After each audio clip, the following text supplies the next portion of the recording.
রহমতের নবীর কাছে মাত্র 5টা আয়াত নিয়ে আসছেন, আর 3 বছরে খবর নাই। এইভাবে করে করে আমার আল্লাহ 30 পারা কোরআন শরীফটা নবীর কাছে আসতে লাগছে কয়দিন। ও আল্লাহর বান্দারা, আর আমরা হেদায়াতের পক্ষে মানুষের ডাকার জন্য মনে করছি গালি দিলে বুঝি হেদায়াত পাবে। আল্লাহ কয় লা ইকরাহা ফিদ্দীন, ধর্ম নিয়ে কোনো জোর জবর করা যাবে না।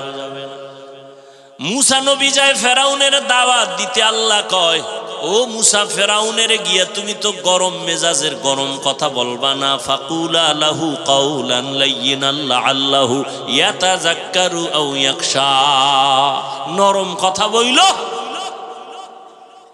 গরম কোনো বক্তব্য দিবা না। এর দ্বারা লাভ হবে 2টা। ওই ফেরাউন আমি জানিও জীবনে কালেমা পড়বে না, কিন্তু তারপরও নরম কথা বলবে, এর দ্বারা লাভ 2টা। এক, কথাগুলো সে ফিকির করবে, গবেষণা করবে, আর একটা তার অন্তরে ভয়ে চলে আসবে। হেদায়েতের রাস্তা খোলা আল্লাহ রেখেছেন। এই আয়াতের ব্যাখ্যা দিয়া পাকিস্তানের মুফতি আজম, বর্তমান ইসলামী শরিয়ার জাস্টিস তকি ওসমানী দামাত বারাকাতুহুমের বাবা মুফতি শফি রহমাতুল্লাহ আলাইহি বলেন, ও দুনিয়ার বক্তা সাহেবরা, তোমরা কি মুসা নবীর থেকে বড় বক্তা? আর যাদের বয়ান করো তারা কি ফেরাউনের থেকে খারাপ? মুসা নবী ফেরাউনের কাছে যায়, আল্লাহ কয় খবরদার গরম কথা বইলা দূরে সরায় না, নরম বয়ান করিও।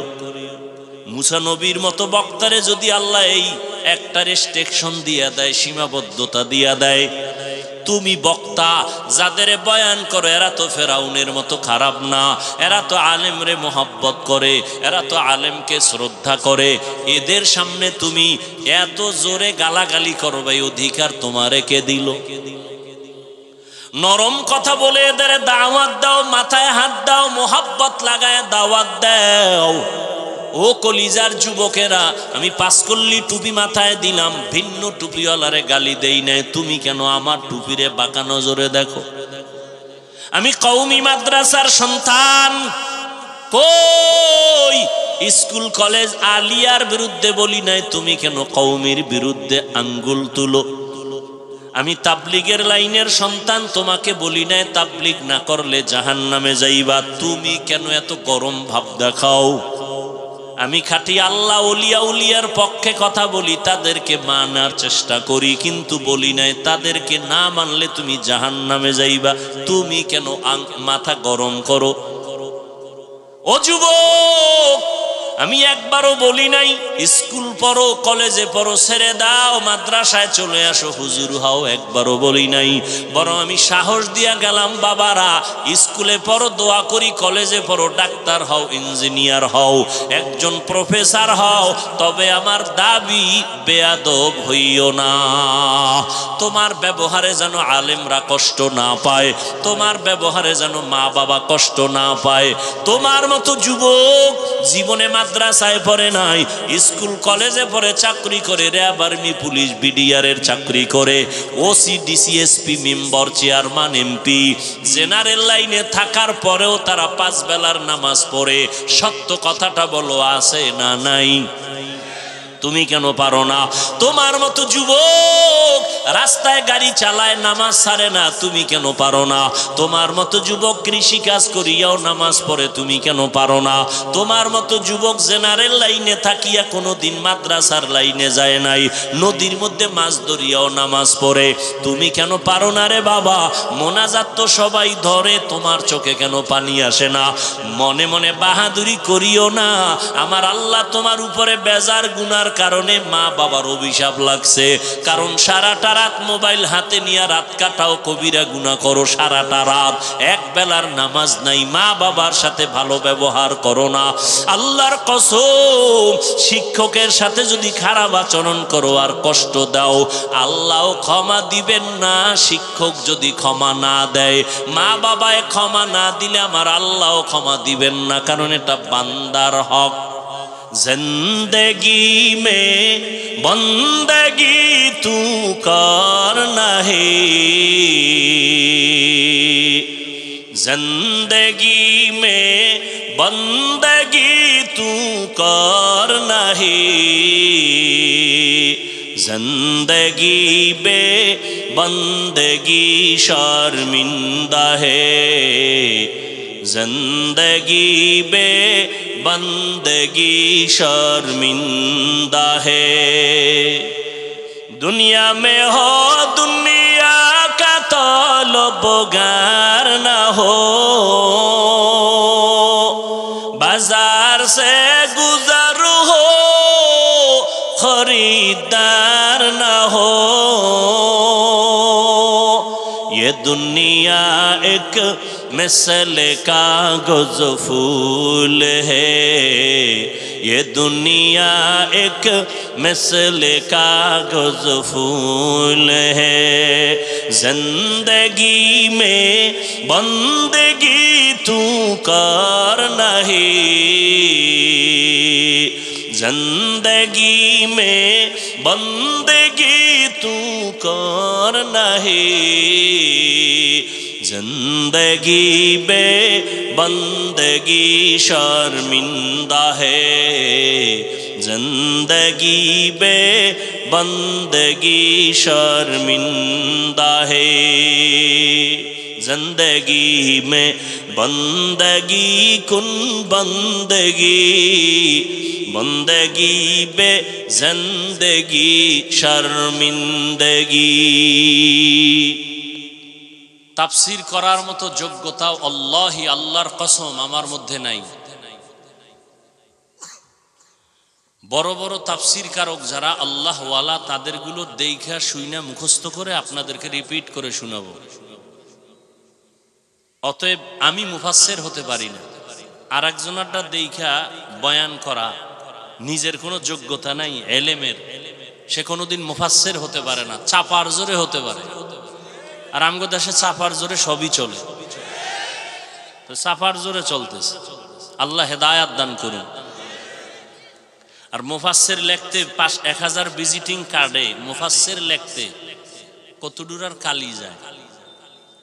মুফাসসিরে কোরআন ভিজিটিং কার্ডের দূরা 1000-এর দাম 400, এখন দাম বেশি হয়তো আর 200 বাড়বে। তাহলে মুফাসসিরে কোরআন লিখতে তো আর বেশি টাকা লাগে না। নিজের প্রশংসা নিজে কেমনে করে এটা আমার বুঝেই আসে না। আল্লাহ হেদায়াত দান করুন। কি কথা বলতেছিলাম ওটা তো বইলেই দিলাম। পটিয়া মাদ্রাসার মুহতামিম প্রিন্সিপাল মুফতি আজিজুল হক রহমতুল্লাহ আলাইহি, তিনি বসে আছেন স্টেজের ভেতরে সভাপতির আসনে। বক্তা সাহেব বয়ান করতেছেন, বক্তার যে কোনো বাহাদুরি নাই সেটা বুঝাইতেছে। বয়ান এমন সুন্দর হচ্ছে, ময়দানে শুধু কান্না। মুফতি সাহেব হুজুর মাইকটা টেনে নিলেন, বক্তাকে বললেন একটু বয়ান বন্ধ করে মাইকটা আমাকে দেন। হযরত মাইক নিয়ে বললেন শ্রোতাদেরকে, আমি আজিজুল হক ইলমের লাইনে, সুলুকের লাইনে, তরিকাতের লাইনে রুহানিয়াত যা পেয়েছি এটা আরেকজনকে দেওয়ার নাম খেলাফত। আমি এই বক্তা সাহেবকে আমি খেলাফত দিয়া দিলাম স্টেজে।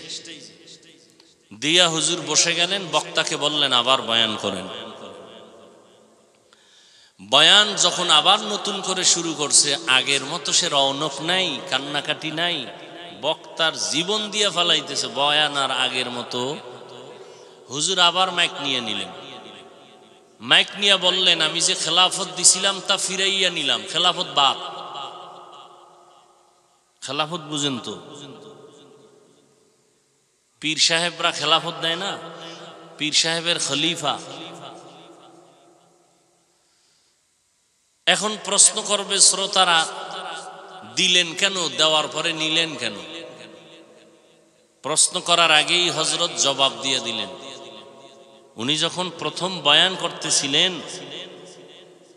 আমি ভাবতেছিলাম রুহানিয়াতের পাওয়ার এত বেশি তার মধ্যে,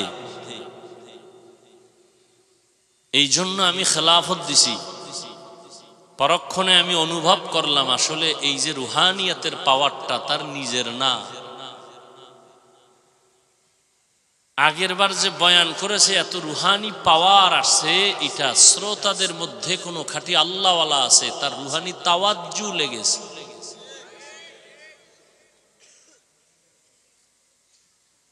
বক্তার কোনো ক্রেডিট নাই।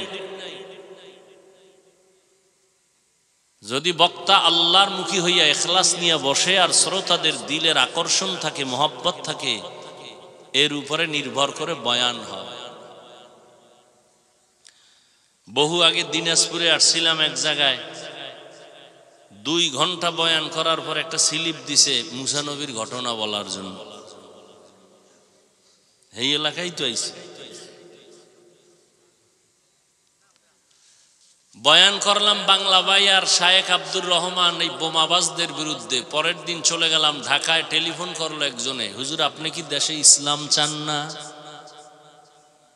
আমি বাসায় ঢুকতেছি ঠিক এই টাইমে। আমি বললাম ইসলাম চাই, ওয়াল্লাহি আল্লাহর কসম বোমাবাজি চাই না।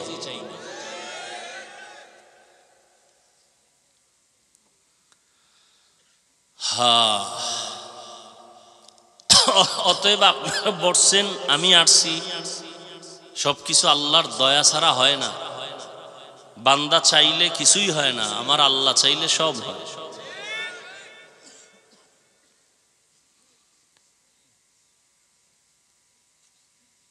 তো হাদিসের তর্জমা করতেছিলাম, নবী বলেন সব উম্মত জান্নাতে যাবে, যারা মুহাম্মদ নবী শ্রেষ্ঠ নবীকে মানে না তারা যাবে না। সাহাবায়ে কেরাম প্রশ্ন করলেন, ইয়া রাসূলুল্লাহ আপনাকে মানে না, অস্বীকার করে, তারা কারা? এই পয়েন্টটা আপনারা একটু খেয়াল করবেন এবং আমাকে প্রশ্ন করলে জবাব দিতে হবে আপনি নিজের থেকে। আবার বলছি, নবী বললেন সাহাবায়ে কেরামদেরকে সব উম্মত জান্নাতে যাবে, যারা আমি মুহাম্মদকে মানে না তারা যাবে না। সাহাবায়ে কেরামদের প্রশ্ন, নবী আপনাকে মানে না, তারা কারা? এই পয়েন্টটা খেয়াল করেন। নবীজি বললেন যারা আমার অনুসরণ করে, অনুকরণ করে তারা জান্নাতি। প্রশ্ন কি করছে, কারা জান্নাতি তা এটা চাই জিজ্ঞাসা করছে। প্রশ্ন ছিল আপনাকে মানে না, তারা কারা? নবীজি বললেন যারা আমার অনুসরণ করে, অনুকরণ করে তারা জান্নাতি। এবার আপনারা জবাব দিবেন জ্ঞান খাটাইয়া। নবীকে কে মানে? সাহাবাদের প্রশ্ন। নবী জবাব দিলেন যে আমার অনুসরণ করে, অনুকরণ করে তারা জান্নাতি, তার মানে তারা নবীকে মানে। বিপরীত কথা কি হবে? এখনো বুঝেন নাই? যারা নবীজির অনুসরণ করে, অনুকরণ করে তারা জান্নাতে যাবে, নবীকে মানে, এই জন্যই তো। তাহলে নবীকে কে মানে? যারা নবীর অনুসরণ, অনুকরণ করে। বিপরীত কথা কি দাঁড়াবে? যারা অনুসরণ করে না তারা নবী, কিন্তু নবী এ কথা বলেন নাই। আবারও খেয়াল করেন, যদি কথাটা বুঝতে পারেন তাহলে বহু ভেজালের সমাধান পেয়ে যাবেন। আমরা একটু নামাজ পড়নেওয়ালা ভাব নিয়ে চলি, বেনামাজিরে দেখলে সি সি করি, খুব ভাব আমার এবাদতে। কি এবাদতের ভাব দেখাই না আমরা? হাজি সাহেবের ভাব, পাগড়িওয়ালার ভাব, খুব ভাব দেখাই। ভাব দেখানোর নাম কিবির, অহংকার। হালাল না হারাম? আপনি বুকে হাত বেঁধে নামাজ পড়েন, আমি নাভির নিচে হাত বেঁধে নামাজ পড়ি। আপনি জোরে আমিন বলেন, আমি আস্তে আমিন বলি। আপনি তারাবি 8 রাকাত পড়েছেন, আমরা 20 রাকাত পড়েছি। আপনার কাছে দলিল আছে, আমাদের কাছেও। বলেন বলেন। সব কথার শেষ কথায় এই যে আমল করছি, কার জন্য? আল্লাহর জন্য। আমল করলে বান্দার সাথে ভাব কেন? আপনি 8 রাকাত পড়ছেন তারাবি, আল্লাহর মহব্বতে না? বলেন। আপনি বুকে হাত বাঁধেন, এই আমলটা কার জন্য? তো আমাদের সাথে ভাব দেখান কেন? ইবাদত করলেন আল্লাহর, ভাব দেখান বান্দার সাথে, বিষয় কি? আল্লাহ হেদায়াত দান করুন।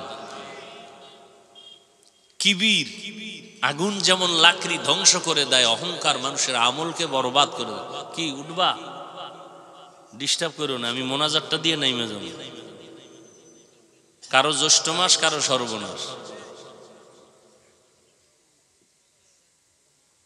কেউ লিখতে জানে না, মুছতে পারে। ওই যে বললাম, সালামটা দিতে পারে না, আইএ পাস বিএ পাস, হে কয় হুজুরেরা ভালো না, ইমাম সাহেব ভালো না। এই জন্য উদাহরণটা টানছিলাম ওই ব্যাং আর হাতির।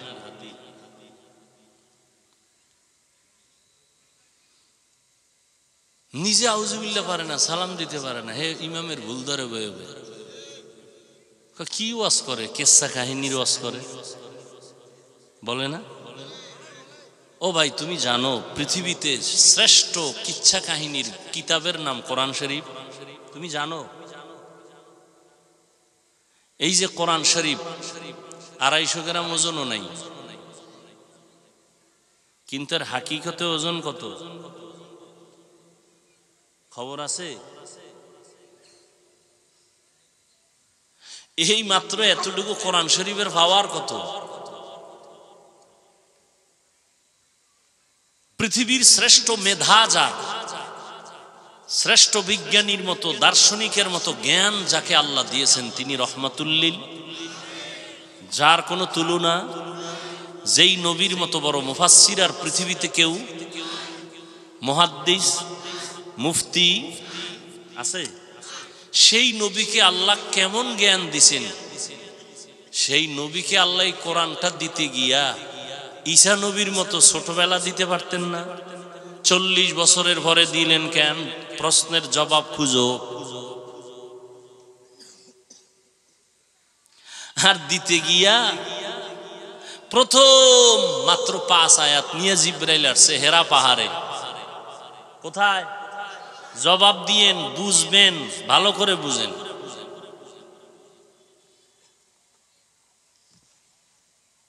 হেরা পাহাড়ে নবী জিবরাইল আসছে কোরআন নিয়া। নবীজি দীর্ঘ 40 বছর কালেমার কথা বলে না, নামাজের কথা বলে না, রোজার কথা বলে না, কোনো কাজ নেই। কি করে নবী? দীর্ঘ 40 বছর তো হায়াতটা কম না, বুঝটা কম না।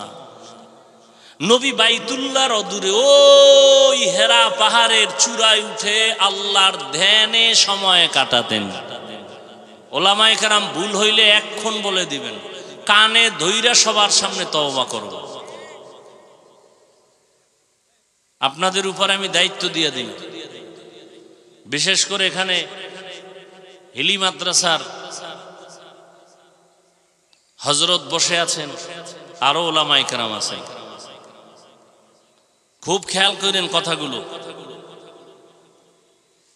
নবীজি দীর্ঘ 40 বছর পরে কোরআন পাইলেন। প্রশ্ন, 40-এর পরে নবীকে কোরআন দিলেন কেন? নাম্বার 2, এই 40 বছর নবী কি করছেন? বাইতুল্লাহ ছেড়ে কোথায়? জবাব দেন। হেরা পাহাড়ে কি করতেন? সাধনা করতেন, ধ্যান করতেন, তাই তো? এবার আপনারা একটু বলেন তো, হেরা পাহাড়ের দাম বেশি না বাইতুল্লাহর দাম বেশি? যারা জানেন তারা বলবেন, যারা জানেন না শুধু শুধু জবান লড়াবেন না। কিছু মানুষ আছে না পারলেও হুদা বক বক করবো, মানে আর কথা কয়ে জিততে হবে। দেখেন না, চায়ের দোকানে বহু চাপাবাজ বয়ে থাকে ফাও খাওয়ার লেগে। আওয়ামী লীগের একজনারে পাইছে, কয় বিএমপি তো এই জমিনে নাই। যখন এত প্রশংসা করছে না আওয়ামী লীগের লোক, ফুইলা কয় এই দোকানওয়ালা এরে চা দাও তো, ফিরি 1 কাপ মাইরা দিছে জায়গা। বিএমপির যখন একজন পাইছে, কয় নৌকা শেষ। বিএমপি প্রশংসা শুই না, কয় আরে চায়ের লগে একটা বনরুডিও দিও। এরকম চাপাবাজি কইরা 12 কাপ চা খাওয়া শেষ, বনরুডি 6টা। এবার আইছে এলাকার স্কুলের হেডমাস্টার, আইয়া চায়ের দোকানে চা খাইতেছে, এর লাগে একটু চাপাবাজি করা লাগে তো। স্যার আপনি না স্কুলে না? কহ স্কুলে। আমার চিনেননি? না তো চিনি না। আহা স্যার আমারে চিনেন না, আমি সৌদি আরব 5 বছর ছিলাম, কানাডায় ছিলাম 2 বছর, কুয়েতে ছিলাম 1.5 বছর। এরকম কয়েকটা দেশের নাম যখন কইছে স্যার কয় তাহলে আপনি তো ভূগোল সম্পর্কে অনেক অভিজ্ঞ। কয় হ্যাঁ 4 বছর ছিলাম। এবার চাপাবাজ ধরা খাইছেনি। যারা জানেন না বুঝেন না কথা কম বলবেন, ওলামায়ে কেরামদের সাথে চালাকি করবেন, দুনিয়াও ধ্বংস আখেরাতও ধ্বংস। বহু চালাকি করছেন, এবার একা একা তওবা করেন। খবরদার। আল্লাহ, বাইতুল্লাহর দাম বেশি না হেরা পাহাড়ের দাম বেশি? যারা জানেন তারা বলবেন। এবার আমার থেকে শুনেন, বাইতুল্লাহর দাম কেমন তা আল্লাহ কোরআনে আয়াত দিয়ে বলছেন, ইন্না আউওয়ালা বাইতি মুযিআ লিন-নাস লাল্লাযী বিবাক্কাতা মুবারাকান ওয়া হুদা মুবারাকান ওয়া হুদাল লিল আলামিন। পৃথিবী নামক গ্রহ বানায় আল্লাহ একটা ঘর বানাইলেন, ইবাদতের ঘর, হেদায়েতের ঘর। জমিন বানায়া ঘর বানাইছেন, আর কিছু নাই। একটা ঘর বাইতুল্লাহ বাক্কা নগরীর ভেতরে, ঘুমের ঘর, বসবাসের ঘর না ইবাদতের ঘর? বসবাসের ঘর কেন বানান নাই? ইবাদতের ঘর কেন আল্লাহ বানাইছেন?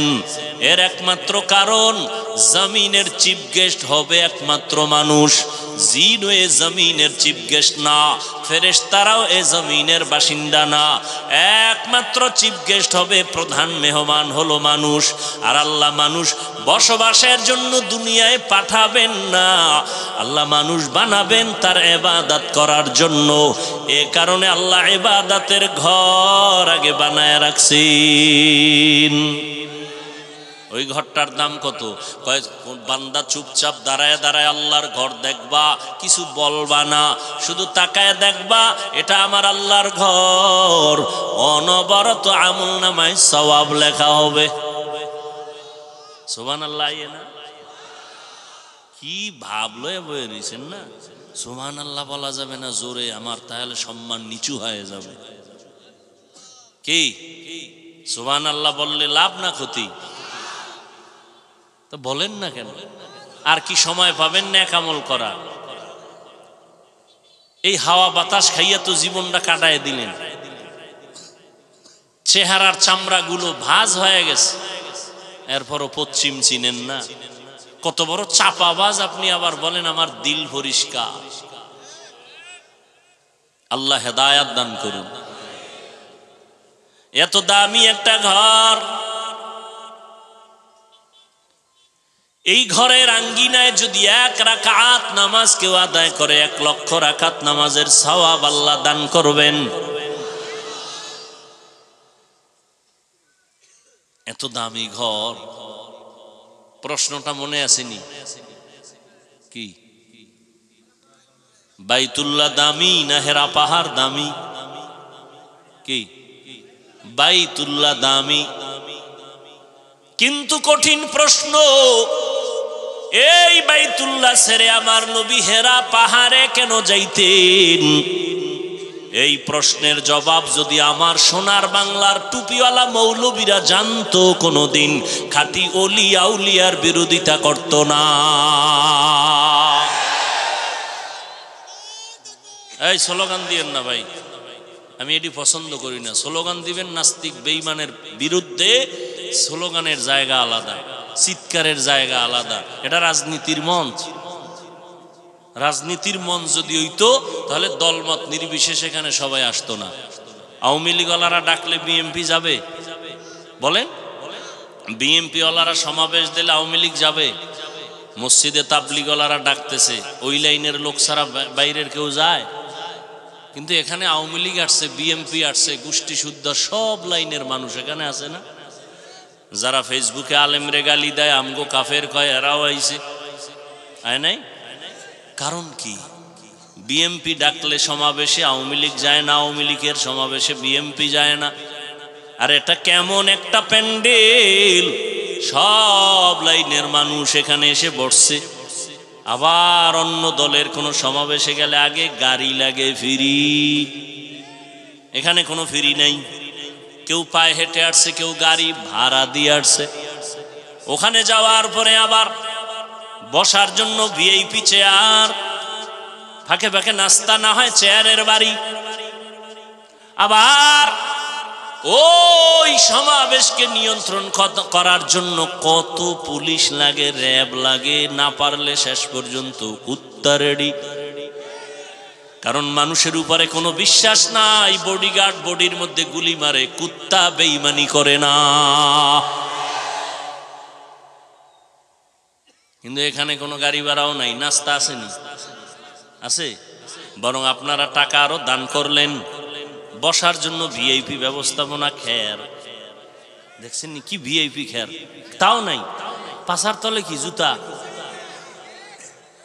जिंदगी में बंदगी तू करना है, जिंदगी में बंदगी तू करना है,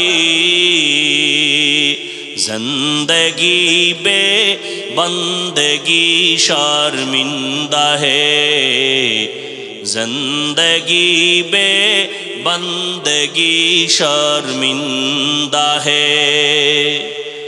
दुनिया में हो दुनिया का तलबगार न हो, बाजार से गुजर हो खरीदार न हो। ये दुनिया एक मिसल कागज फूल है, ये दुनिया एक मिसल कागज फूल है, जिंदगी में बंदगी तू करना है,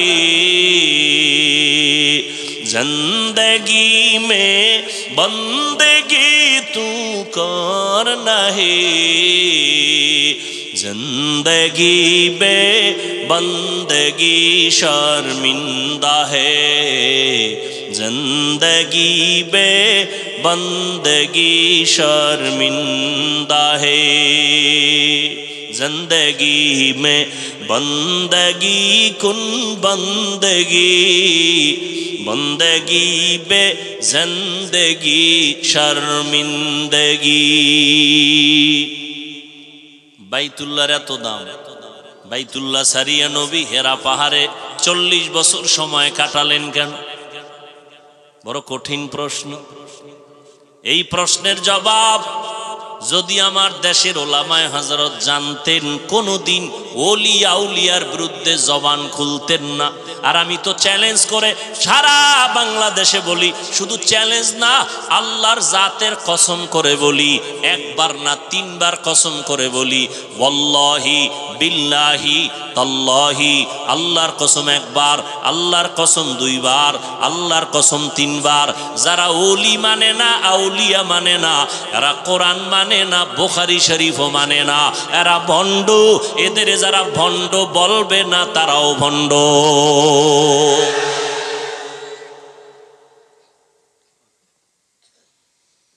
এই এত অ্যালার্জি, আমি এখন তোমার বাড়ি আসছি, কি প্রশ্ন আছে দাঁড়াও।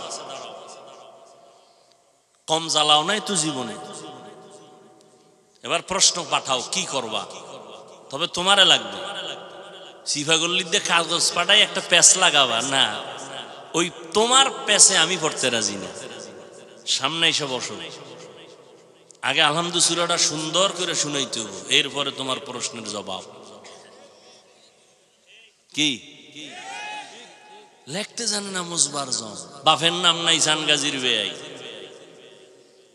আমাকে বরিশালের ভাষা।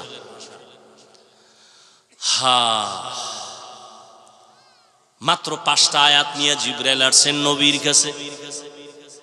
নবীকে দাঁড় করালেন সিনার সাথে, নবীর সিনা মোবারক লাগায় হালকা চাপ দিলেন আর বললেন ইকরা। নবী বললেন মা আনা বিকারিন, আমি পড়তে জানি না। বেদাতি ভণ্ডরা এখানে তর্জমা করে নবী নাকি বলছে, ও জিব্রাইল তুই কেডা, তোর কাছে ভরুম না। জিব্রাইল আমিন আবার চাপ দিলেন হালকা, ইকরা। নবী বললেন মা আনা বিকারিন, আমি পড়তে জানি না। আবার এত জোরে চাপ দিছেন, নবীজিকে এত জোরে চাপ দিলেন, নবী এবার পড়তে পারি তাও বলেন না, পারি না তাও বলেন না। নবী বলেন আমার জ্বর উঠে গেছে, মনে হয় যেন আমার উপরে মরণের কষ্ট শুরু হয়ে গেছে। বুখারীর ইবারত। এখানেও প্রশ্ন, আল্লাহ কোরআনে কয় লা তুহাররিক বিহি লিসানাকা লিতাআজালা বি ইন্না আলাইনা জামাআহু ওয়া কুরআনা। নবী আপনি তাড়াহুড়া করবেন না, জিহ্বা নাড়ায় নাড়ায় মুখস্থ করার কষ্ট করবেন না। আমি দয়াময় মালিক আপনার সিনার মধ্যে কোরআনটাকে জমা করে দিব। ওই নবীরে আল্লাহ সিনায় জমা করবেন, চাপ দেওয়াইয়া নবীর জ্বর উঠাইলেন কেন? আবার চাপ দিলেন তিনটা দিলেন কেন? আবার নবী দুই চাপে বলছেন আমি পড়তে জানি না। তৃতীয় চাপে আমার নবী চুপ হয়ে গেলেন।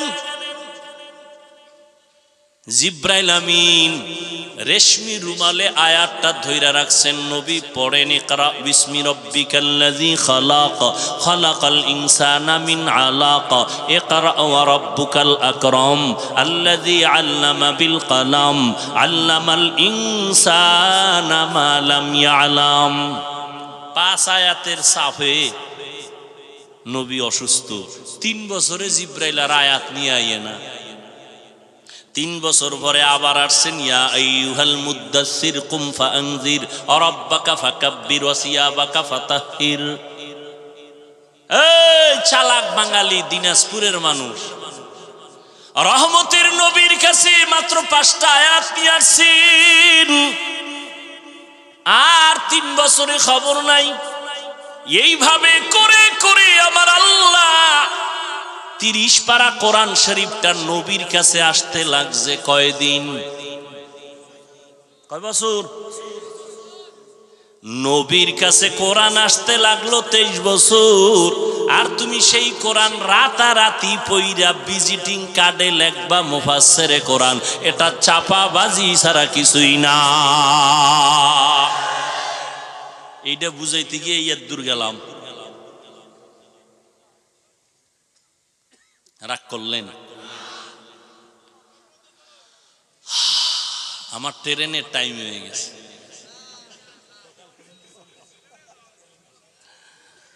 হায় হায় হায়, আমার আয়াতের আলোচনা থুইয়া কই গেছি গা। ওই যে বলছি বক্তার কোনো বাহাদুরি নাই বয়ানের ক্ষেত্রে, শ্রোতাদের আকর্ষণে যা দরকার আল্লাহ তাই বের করবেন।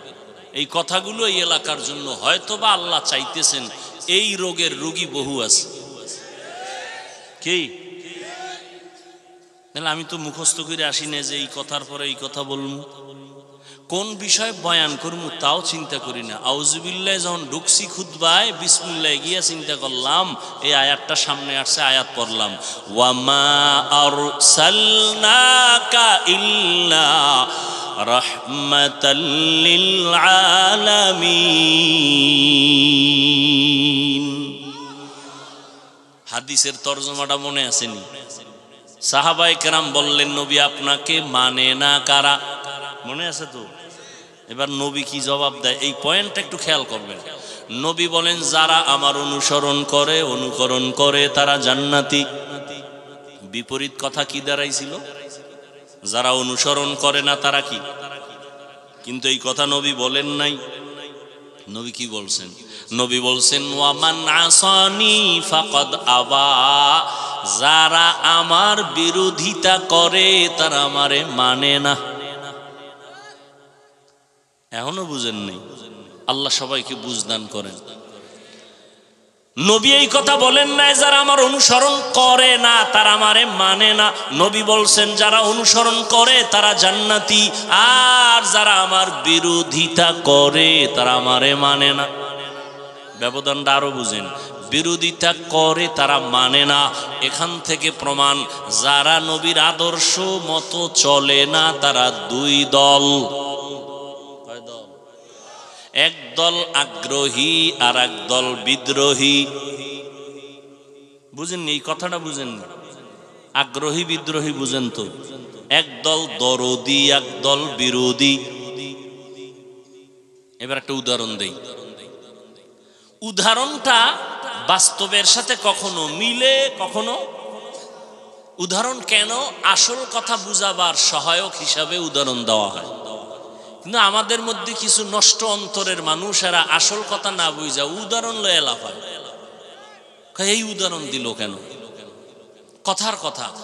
ডান পার্শ্বের এক যুবকের আমি জিজ্ঞাসা করলাম, এই যুবক, তুই মুসলমান, নবীর উম্মত, তোমার দাড়ি নেই কেন? কি ঠিক? হুদা একটা কয়ে ঠিক, এটা না কইলে কি মরাডার মারো কাকা লড়াইকা।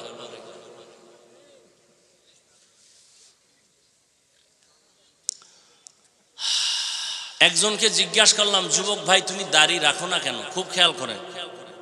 সে বলে, হুজুর রসুলের আদর্শ খুব জরুরি, সুন্নত রাখা দরকার, পারি না, একটু দোয়া করেন, চেষ্টা করব।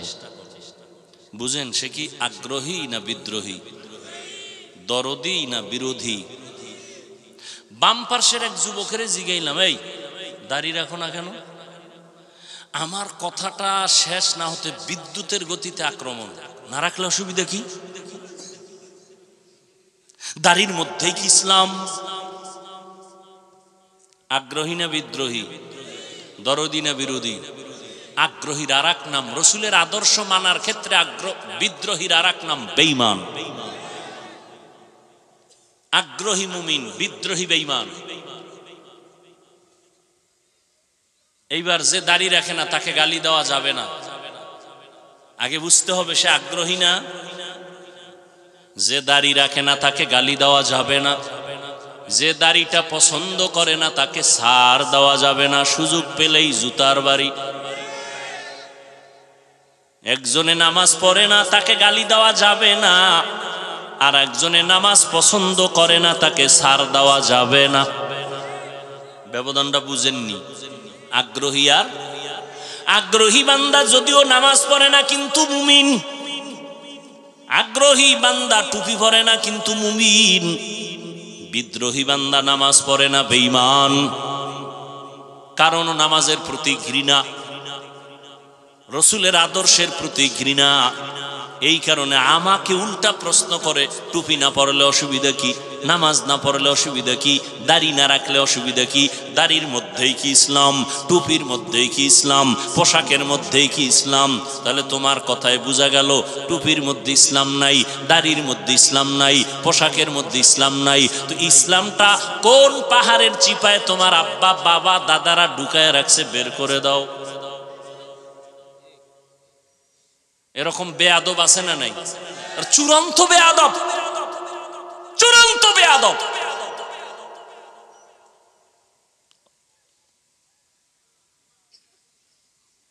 আল্লাহ হেদায়াত দান করুন।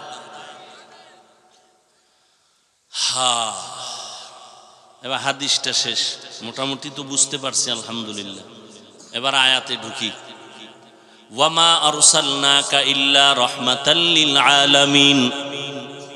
আল্লাহ বলেন, হে রাসূল, আমি আপনাকে পৃথিবী নামক গ্রহে পাঠাই নাই। হ্যাঁ, পাঠিয়েছি জগৎ সমূহের রহমত হিসাবে। ঘুরাইয়া বললেন কেন পাঠাই নাই? হ্যাঁ পাঠাইছি। ডাইরেক্ট যদি বলতেন, নবী আমি জগৎ সমূহের রহমত করে আপনাকে পাঠাইছি, ঘুরাইয়া কেন বলছেন? এর একমাত্র কারণ, ও জাতির দুনিয়ার মানুষ ভালো করে জেনে নাও, তোমাদের জেহেনটা খালি করে নাও, আমার নবীর শুরু শেষ সবটাই হলো রহমতে ভরা। এই জন্য দেখছেননি আল্লাহ কয়, আল্লাহর কথার শুরুতে গরম, পরে আইয়া নরম। নবী আগে নরম, রহমতের নবী তো, এজন্য আল্লাহ কি কয় জানেননি? ওয়াল আসর ইন্নাল ইনসানা লাফি খুসর, আসরের শপথ, সব মানুষগুলো জাহান্নামী। আমেরিকার মানুষ জাহান্নামী, দিনাজপুরের মানুষ জাহান্নামী, আমাকে বরিশালের ডিবাত, সারা দুনিয়ার মানুষগুলো জাহান্নামী। আল্লাহ আসরের শপথ করে বলেছেন সব মানুষগুলো জাহান্নামী। ইন্নাল ইনসানা লাফি খুসর, একজনও বাদ নাই, আলিফ লামে ইস্তিগরাকি, সব মানুষগুলো জাহান্নামী। কিন্তু লাগাইয়া এরপর কয় একটু থামো, বেশি রাগ কইরো না। ওদিকে রহমতের নবী যেহেতু রহমত, আগে আগে কয় কুল্লু উম্মতি ইয়াদখুলুনাল জান্নাহ, সব উম্মত গুলো জান্নাতি। নবী আশা দিয়া এরপর কয় না, আমারে যারা মানবে না তারা না। হা, নবী রহমত রহমত রহমত। কেমন রহমত? মায়ার নবী জীবনে একটা মিথ্যা কথা বলেন নাই। এমন একজন নেতা আসেনি জমিনে, কোন হিসাব পাইবেননি যে মিছা কয় না। পৃথিবীতে দ্বিতীয় কোনো ব্যক্তি নাই যার জীবনে মিথ্যা নাই। রহমতের নবী, শেষ নবী, জীবনে একটা মিথ্যা কথা বলেন নাই। সেই নবীর উম্মত আমরা, কপাল খারাপ, নবীরে চিনি না। কেমন নবী আমার? যে নবী আমার জীবনে কাউকে 63 বছর হায়াতে গালি দেন নাই। আরো আশ্চর্য কথা, নবীর সামনে দাঁড়ায় দুশ্মন ইহুদিরা হাজারো গালি দেয়, নবী শুনেন, একটা জবাবও দেন নাই। আরো আশ্চর্য কথা, আমার নবীর 63 বছর হায়াতে কখনো দুটো চোখ মোবারক গরম করে কারো দিকে রাগ করে তাকান নাই। ওই নবীর আদর্শ দিয়ে দেখছেননি? মাত্র 13 বছর, পৃথিবীর নিকৃষ্ট খারাপ চরিত্রহীন মক্কার মানুষ, মাত্র 13 বছরে এদের এত আদর্শওয়ালা নবী বানাইছেন। আল্লাহ জিব্রাইল আমিনকে লিস্টি পাঠায় দিয়া বলে, জিব্রাইল নবীরে লিস্টি দিয়া দাও, এই লিস্টিতে যাদের নাম আছে নবী যেন ঘোষণা দেয় এরা সব বিনা হিসাবে জান্নাতি। নবী মাত্র 13 বছরে জান্নাতের লিস্টিওয়ালা মানুষ বানায় ফেলাইছেন। আপনারা কি কিছু কথা শুনবেন? এই উঠা বসা করলে তো আমার আর ভাল লাগতেছে না। এই ব্যারাম কমান। আপনার উঠার অভ্যাস থাকলে ভিতরে ঢুকছেন কেন? নিজের কপাল পুড়তেছেন, আর একজনের কপাল পরার অপচেষ্টায় আছেন।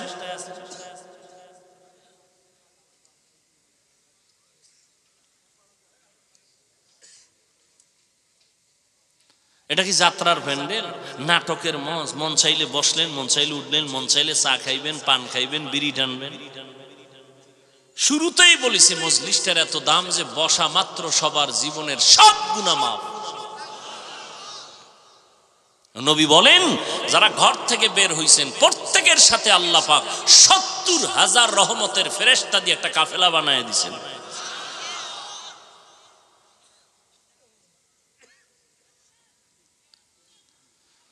আল্লাহ, আর একটু সামনে আগাবো? আল্লাহর রাস্তায় উঠেন না, অনেক কষ্ট লাগে। কুত্তাও এরম দৌড়ায় না। আমরা আপনাদের পেছনে ওলামায়ে কেরাম যেই পরিমাণ মেহনত করে আর দৌড়াই, বিনিময় গালি ছাড়া, বিরোধিতা ছাড়া কিচ্ছু দেন নাই আলেমদের আজ পর্যন্ত। গ্রামের মসজিদের ইমামের কয় টাকা বেতন দেন? 5 টাকা দেয়, 50 টাকার ধমকায়। কি এরপরও 6,000 টাকা বেতন, 6 মাস বাকি। ঠিক নি? ইমাম সাহেব জুমার নামাজে কইছে নিজে, আসর থেকে সূরাগুলো উল্টা হবে কিন্তু বেতন ঠিক মতো না দিলে। কোনো দিন বলে নাই তুমি স্বাধীনভাবে চলো আর সরকারের টাকা খাও। 50,000 টাকা বেতন, 20,000 টাকা বেতন, টেবিলের নিচে আরো 50 মারো। আবার সরকারের বিরুদ্ধে লালবাতি জ্বালাবার স্লোগান দাও, মানববন্ধন করো। আর আলেম মসজিদের ইমাম মাইক লাগায় কয় আমগো ইমাম কিন্তু সমাজের নেতা। সাফাবাজিটা করছে লাইন মতো, কিন্তু ইমামের জেলখানার মতো আটকায় রাখছে। এক ওয়াক্ত নামাজে না থাকলে কি পরিমাণ জবাবদিহিতা লাগে। রিমান্ডের মাইর শুরু হয়ে গেছে। হুজুর গেছিলেন কই? কেজি গায় রিক্সার ড্রাইভার, কিও তোমার পাওয়ার কি? কয় ব্যাঙের মতো, আমিও 5 টাকা দেই। ইমামের জেলখানার মতো রাখছে না? একদিনের ছুটি না নিয়ে যদি ইমাম নামাজ না পড়ায়, কি যে কঠিন অবস্থা। অথচ এই দেশের ওলামায়ে কেরাম জাতিকে যা দিছে নিঃস্বার্থভাবে এই দেওয়াটা কেউ দেয় নাই। দিছে? দেয় নাই। মোনাজাত দিলেই দোয়া, ও আল্লাহ অসুস্থ রোগীরে সুস্থ বানাও, ব্যবসাওয়ালাদের ব্যবসায় বরকত দাও, চাকরিওয়ালাদের চাকরিতে বরকত দাও, আল্লাহ কবরওয়ালাদের জান্নাত বানাও। কোনোদিন বরদোয়া করে নাই, মনে কষ্ট নেয় নাই। আল্লাহর মোহাব্বতে সবাইরে দেখলে আগে সালাম দেয়। আল্লাহর বান্দারা তাকাইয়া দেখছো, করোনার ভেতরে মাস্কের উপরে ট্রিপল মাস্ক লাগায় ঘুরছে আল্লাহর বান্দারা। আর করোনার লাশগুলো অকাতরে সব পচে গলে গেছে। 2 সন্তান শিক্ষিত কুলাঙ্গার, বাবায় মারা গেছে। লোকেরে টাকা দিয়ে কয় লাশটা বাইরে রাস্তার পাশে ফেলে আয়। লোকেরা টাকা পাইয়া লাশটা বাইরে ফেলে আসছে। সন্তান জানালা লক করে দিছে, জানালা খুলে তাকাইল না। বাবার লাশটা কি কুত্তায় খাইলো নাকি জানাজা হইল? এই রকম শত শত করোনার লাশ আমার দেশের পুলিশ ভাইরা কিছু, আর অধিকাংশ আলেম টুপিওয়ালারা ওই লাশগুলো কাঁধের মধ্যে নিলেন, কাফন পরাইলেন, গোসল করাইলেন, জানাজা পড়াইলেন, কবরে দাফন করাইছেন। আল্লাহর সাক্ষী ইতিহাস, ভুলে যায় না রে আল্লাহর বান্দারা। এত লাশ হুজুরেরা দাফন করছে, একজনেও করোনায় মরে না।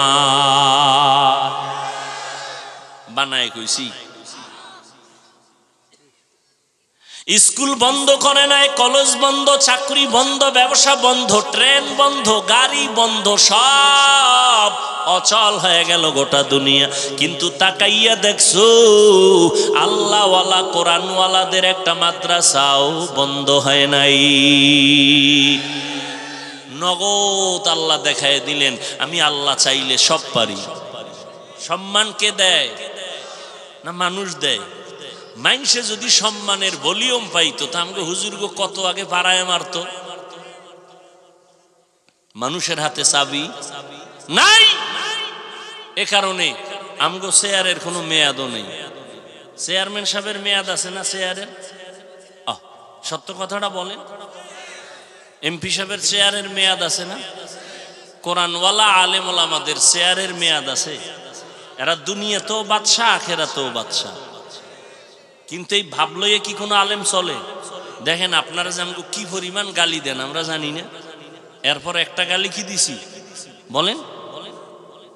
একটা গালি দেই না।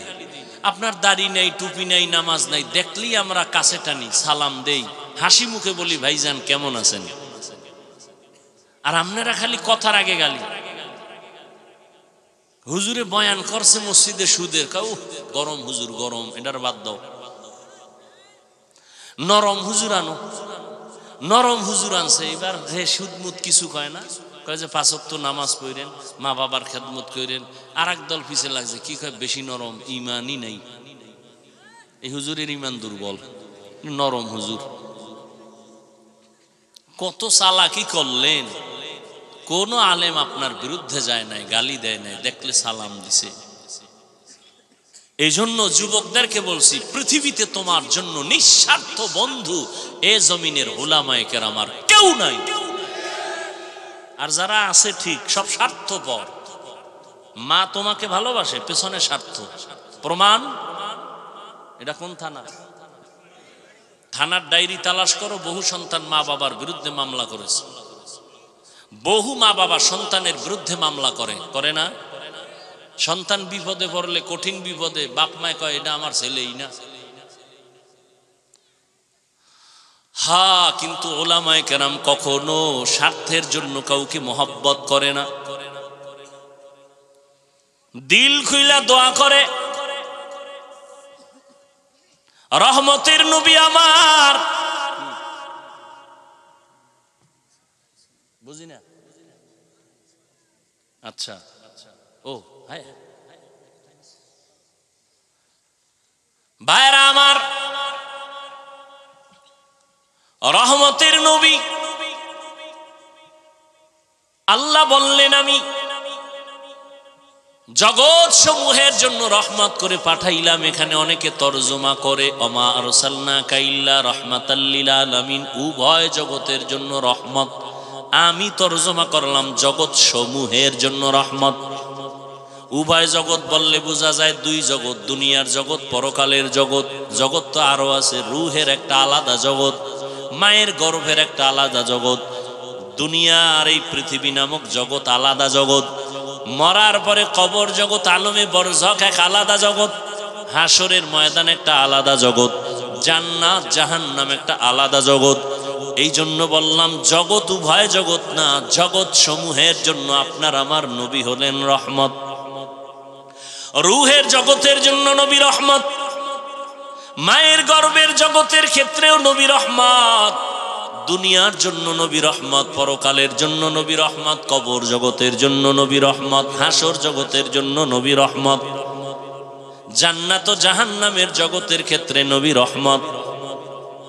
কেমনে কেমনে রহমত আমার বলার আর সময় নাই। দুনিয়ার জগতের জন্য নবী রহমত, শুধু এই ক্ষেত্রে 2-4 মিনিট কথা বলি। আমার নবী এমন একটা সময় মক্কা নগরীতে আসছেন, যেই মক্কার মানুষ ছিল মুরব্বি হারা, নবী নাই, কোনো ধর্ম মানে না তারা, মুরব্বিও নাই। ওই জাতি এমন খারাপ হয়ে গেছে, মক্কার মতো খারাপ মানুষ চরিত্রহীন আর কেউ ছিল না। এটাই বাস্তব প্রমাণ। যারা মুরব্বি মানে না, যারা তাদের মূল আর যা ইমামদের মানে না, ওই জাতিটা মরার আগেই ধ্বংসের পথে চলে যায়। কত বাহাদুরি করে, আমি কেউরে মানি না, আমি শুধু কোরআন মানি, হাদিস মানি। তুমি আরবি কোরআন পড়তে পারো না, আরবি তাফসির পড়তে পারো না, আরবি হাদিস পড়তে পারো না, তুমি আউজুবিল্লাহ পারো না, তুমি কোরআন মানবা হাদিস মানবা, এই ফাও কথা কেন বলো? তুমি ওলামায়ে কেরাম ছাড়া কেমনে হাদিস বুঝবা? কিভাবে তুমি কোরআন বুঝবা? মুখে আসছে আর বলে দিল যে আমি কোনো হুজুর টুজুর মানি না, আমি কোনো ব্যক্তি মানি না, আমি কোরআন মানি, হাদিস মানি। কোরআন হাদিস তুমি একা একা জীবনে বুঝতে পারবা? একটা স্পষ্ট মিথ্যা কথা। আমি কোরআন হাদিস মানি আর কিছু মানি না, কোনো ব্যক্তি মানি না। আল্লাহ বুঝার তৌফিক দান করে। রহমতের নবী আসলেন মক্কা নগরীতে এমন এক সময় যে মানুষগুলো চূড়ান্ত চরিত্রহীন, খারাপ। কেমনে খারাপ? নারী আর পুরুষ উলঙ্গ হইয়া বাইতুল্লাহর চারপাশে তাওয়াফ করে। রহমতের নবী আসছেন, এমন এক আদর্শ নিয়ে আসছেন, ওই আদর্শ গ্রহণ করা মাত্র মক্কার মানুষ দামি হয়ে গেল। মাত্র 13 বছরে তাদের এত সম্মান। নবী একটা গালিও দিলেন না, চোখ গরম করলেন না, বেতের বাড়ি দিলেন না। ও আল্লাহর বান্দারা, আর আমরা হেদায়েতের পক্ষে মানুষের ডাকার জন্য মনে করছি গালি দিলে বুঝি হেদায়েত পাবে। আল্লাহ কয় লা ইকরাহা ফিদ্দীন, ধর্ম নিয়ে কোনো জোর জবর করা যাবে না। মুসা নবী যায় ফেরাউনের দাওয়াত দিতে, আল্লাহ কয় ও মুসা, ফেরাউনের গিয়া তুমি তো গরম মেজাজের গরম কথা বলবা না। ফাকুলা লাহু কাউলান লাইয়িনান লাআল্লাহু ইয়াতাযাক্কারু আও ইয়াখশা, নরম কথা বইল, গরম কোনো বক্তব্য দিবা না। এর দ্বারা লাভ হবে 2টা।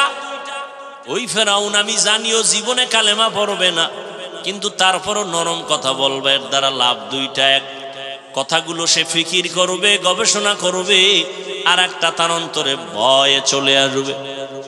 হেদায়েতের রাস্তা খোলা আল্লাহ রেখেছেন। এই আয়াতের ব্যাখ্যা দিয়া পাকিস্তানের মুফতি আজম, বর্তমান ইসলামী শরিয়ার জাস্টিস তকি ওসমানী দামাত বারাকাতুহুমের বাবা মুফতি শফি রহমাতুল্লাহ আলাইহি বলেন, ও দুনিয়ার বক্তা সাহেবরা, তোমরা কি মুসা নবীর থেকে বড় বক্তা? আর যাদের বয়ান করো তারা কি ফেরাউনের থেকে খারাপ? মুসা নবী ফেরাউনের কাছে যায়, আল্লাহ কয় খবরদার গরম কথা বইলা দূরে সরায় না, নরম বয়ান করিও। মুসা নবীর মতো বক্তারে যদি আল্লাহ এই একটা রেস্ট্রিকশন দিয়া দেয়, সীমাবদ্ধতা দিয়া দেয়, তুমি বক্তা যাদের বয়ান করো এরা তো ফেরাউনের মতো খারাপ না, এরা তো আলেমরে মোহাব্বত করে, এরা তো আলেমকে শ্রদ্ধা করে, এদের সামনে তুমি এত জোরে গালাগালি করো, ভাই অধিকার তোমারে কে দিল? নরম কথা বলে এদের দাওয়াত দাও, মাথায় হাত দাও, মোহাব্বত লাগায় দাওয়াত দাও। ও কলিজার যুবকেরা, আমি পাঁচকল্লি টুপি মাথায় দিলাম, ভিন্ন টুপিওয়ালারে গালি দেই নাই, তুমি কেন আমার টুপিরে বাঁকা নজরে দেখো?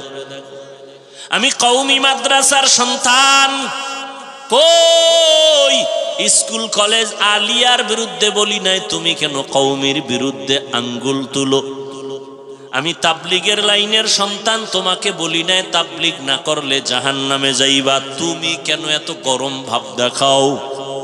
আমি খাঁটি আল্লাহ ওলিয়া উলিয়ার পক্ষে কথা বলি, তাদেরকে মানার চেষ্টা করি, কিন্তু বলি নাই তাদেরকে না মানলে তুমি জাহান্নামে যাইবা, তুমি কেন মাথা গরম করো? ও যুবক, আমি একবারও বলি নাই স্কুল পড়ো, কলেজে পড়ো, ছেড়ে দাও, মাদ্রাসায় চলে আসো, হুজুর হও, একবারও বলি নাই। বরং আমি সাহস দিয়া গেলাম, বাবারা স্কুলে পড়ো, দোয়া করি, কলেজে পড়ো, ডাক্তার হও, ইঞ্জিনিয়ার হও, একজন প্রফেসর হও, তবে আমার দাবি বেয়াদব হইও না।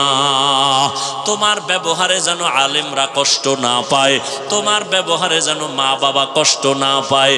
তোমার মতো যুবক জীবনে মাদ্রাসায় পড়ে নাই, স্কুল কলেজে পড়ে, চাকরি করে, র্যাব, আর্মি, পুলিশ, বিডিআরের চাকরি করে, OC, DC SP, member, chairman, MP, general লাইনে থাকার পরেও তারা 5 বেলার নামাজ পড়ে। সত্য কথাটা বলো, আছে না নাই? তুমি কেন পারো না? তোমার মতো যুবক রাস্তায় গাড়ি চালায়, নামাজ ছাড়ে না, তুমি কেন পারো না? তোমার মতো যুবক কৃষি কাজ করিয়াও নামাজ পড়ে, তুমি কেন পারো না? তোমার মতো যুবক জেনারেল লাইনে থাকিয়া কোনোদিন মাদ্রাসার লাইনে যায় নাই, নদীর মধ্যে মাছ ধরিয়াও নামাজ পড়ে, তুমি কেন পারো না রে বাবা? মোনাজাত তো সবাই ধরে, তোমার চোখে কেন পানি আসে না? মনে মনে বাহাদুরি করিও না, আমার আল্লাহ তোমার উপরে বেজার গুনার কারণে মা বাবার অভিশাপ লাগছে। কারণ সারাটা রাত মোবাইল হাতে নিয়ে রাত কাটাও, কবিরা গুনাহ করো, সারাটা রাত এক বেলার নামাজ নাই, মা বাবার সাথে ভালো ব্যবহার করো না। আল্লাহর কসম, শিক্ষকের সাথে যদি খারাপ আচরণ করো আর কষ্ট দাও, আল্লাহ ক্ষমা দিবেন না। শিক্ষক যদি ক্ষমা না দেয়, মা বাবায় ক্ষমা না দিলে আমার আল্লাহ ক্ষমা দিবেন না, কারণ এটা বান্দার হক। এই মাস্তানের ছেলেরা, শিক্ষকের সাথে গিয়া চালাকি করো, ক্ষমা চা, আল্লাহ ক্ষমা দিবেন না। না হয় লিখে রাখ, মরার আগে বিছানায় পঙ্গু হয়ে মরবি। মানুষের বরদোয়া বড় মারাত্মক, মা বাবার বরদোয়া, শিক্ষকের বরদোয়া বড় মারাত্মক। হযরত আলী রাদিয়াল্লাহু আনহু রাসূলের সাহাবী, একদিকে চাচাতো ভাই, ভিন্ন দিকে জামাতা। 7 বছর বয়স থেকে 12 বছরের মাঝখানে নবীর হাতে কালেমা বললেন হযরত আলী। এত দাম হযরত আলীর। নবী বলেন, আনা দারুল হিকমা ওয়া আলিয়ুন বাবুহা, আমি হলাম নবী ইলম ও হিকমতের ঘর, আর ওই ঘরের দরওয়াজা আমার আলী। ওই আলী বলেন, মান আল্লামানি হরফান ইনশাআ বাআ ওয়া ইনশাআ আতাকা, আমার একটা অক্ষর যিনি শিক্ষা দিয়েছেন তিনি আমার মাথার মুকুট, চাইলে তিনি আমারে গোলাম বানাইয়াও রাখতে পারেন, তার অধিকার, চাইলে আমাকে বিক্রি করে দিতে পারেন, আমার শিক্ষকের অধিকার। এক অক্ষর যে শিখাইছেন তার এত দাম। আর তুমি শিক্ষকের সাথে মাস্তানি করো না, মেজাজ দেখাও, পাওয়ার দেখাও। বহু পাওয়ার ওয়ালারা রাস্তায় পাগল হয়ে ঘুরতেছে, ইংলিশে কথা কয়। কিও পাগল, কি আবার আলাদা ইংলিশ শিখেনি? কয় না না, ছাত্র জীবনে ভালো ছিল, ইংলিশ পারত, কিন্তু বেয়াদবি কইরা পাগল হয়ে গেছে। কিরম পাগল আপনাকে নজরে দুই একটা পড়ে নাই মনে হয়? পাগল আরবিতে কথা কয়, কি বিষয় কয়? ছাত্র ছিল মাদ্রাসায় খুব ভালো, শিক্ষকের সাথে বেয়াদবি করে পাগল হয়ে গেছে। অতএব অনুরোধ করে বলি রে যুবক, আল্লাহর মোহাব্বত নিয়ে 5 বেলার নামাজ পড়ো, মা বাবার দোয়া নাও, ওলামায়ে কেরামের পরামর্শ নিয়ে নবীর তরিকা মতো চলো। আল্লাহ আমাদের সবাইকে মা বাবার দোয়া নিয়ে, ওলামায়ে কেরামের পরামর্শ নিয়ে নবীর তরিকায় চলার তৌফিক দান করেন, আমিন। আলহামদুলিল্লাহি রাব্বিল আলামিন, ওয়াসসালাতু ওয়াসসালামু আলা সাইয়্যিদিল আম্বিয়া ওয়াল মুরসালিন ওয়া আলা আলিহি ওয়া আসহাবিহি আজমাইন। ইয়া আরহামার রাহিমিন, ইয়া আরহামার রাহিমিন, ইয়া আরহামার রাহিমিন। আল্লাহুম্মা ইন্নাকা আফুউন কারীম তুহিব্বুল আফওয়া ফা'ফু আন্না। আল্লাহুম্মা ইন্না নাসআলুকা রিযাকা ওয়াল জান্নাহ ওয়া নাউযু বিকা মিন সাখাতিকা ওয়ান নার। اللهم اجعلني في عيني صغيرا وفي أعين الناس كبيرا. ربنا وآتنا ما وعدتنا على رسلك ولا تخزنا يوم القيامة إنك لا تخلف الميعاد.